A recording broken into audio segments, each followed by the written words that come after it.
Welcome back to Module 5. This is Unit 5.2, which is on regulatory barriers in different contexts. And in this video, we basically explore what the regulatory barriers are in the EU when it comes to water reuse. We focus on the political and institutional aspects, as well as legal and regulatory and permitting barriers in this video. This means what kind of barriers do the WASES providers face when they try to implement their solutions. Hopefully after or by the end of this video, you will understand the main regulatory barriers, so political, institutional, legal, and permitting barriers to water reuse, and also know a little bit more about the respective barriers in the different regions of opportunity that they defined as problematic for them. So what do we in the project Boost In consider a barrier?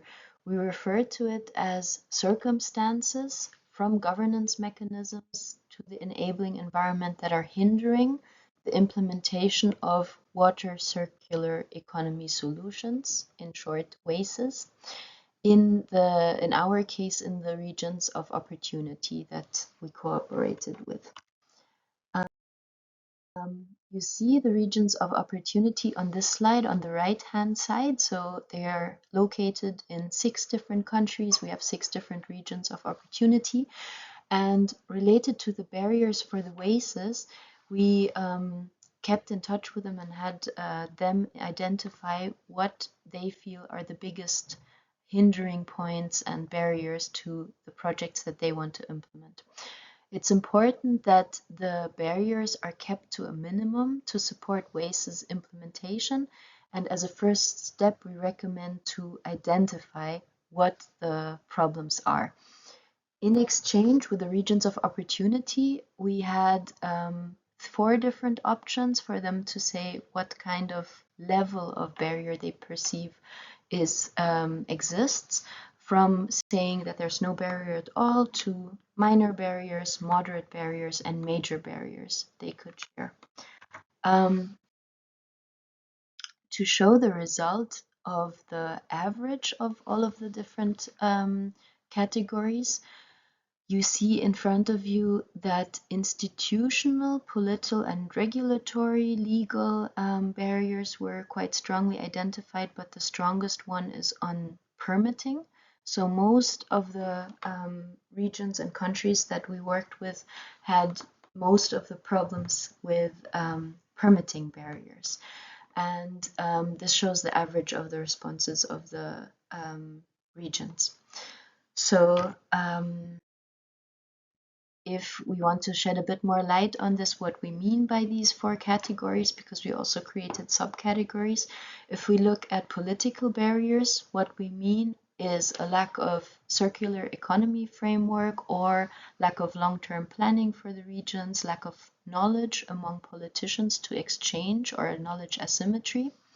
Then for legal barriers, we mean lack of harmonized standards and guidance, an inflexible policy framework perhaps, or also time-consuming and complex monitoring that is not helpful for the implementation of solutions. On the institutional barriers, it's mainly a lack of coordination and responsibilities, or that the responsibilities aren't clearly assigned, and also limited support from authorities. Then on the permitting, which was selected the most, or also a lot of the times as a moderate or major barrier by the regions of opportunity, we mean things such as lengthy permitting processes, complex permitting processes that are hard to understand for the ones that need to use them, high permitting costs, and some political influence that plays into how the permitting schemes work. To give a bit more exact examples, we look at institutional barriers now, and one that I already mentioned, subcategory, is the lack of coordination and responsibilities.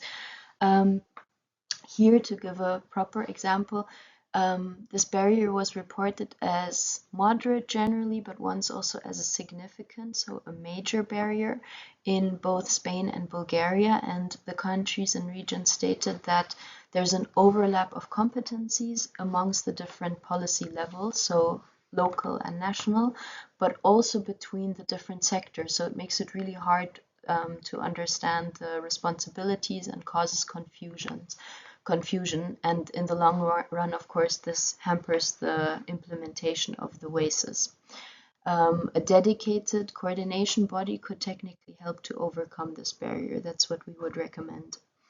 As a second example, also related to an institutional barrier, is limited support from authorities.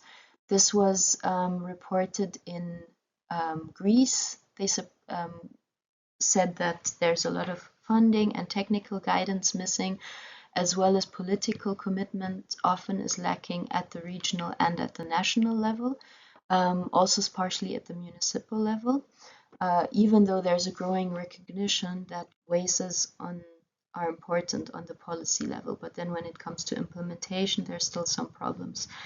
Parallel in Spain, also it was mentioned that the authority support is growing, but that it's quite inconsistent so far. To recap and close this video, we can say that overall water use and circular economy solutions, the WACES, still face major regulatory barriers across the 6 regions of opportunity, and then across the 4 categories of the barriers. And some possible ways forward to overcome these barriers would be to have clearer standards, to have more flexible frameworks for the country and for the regional level, to coordinate stronger the institutions, and to have greater political awareness and support of the barriers, because as we said earlier, this is a problem or a first step also to identify what the problems and the barriers are. So if there's more awareness that this is a problem, then it can be tackled more easily. And overall, tackling these challenges and identifying the barriers is really essential to take up the WACES in Europe for the long term and to do so sustainably. Thank you for now. I recommend again that you take a look at the section with the references if you're keen to read more. Have a nice day.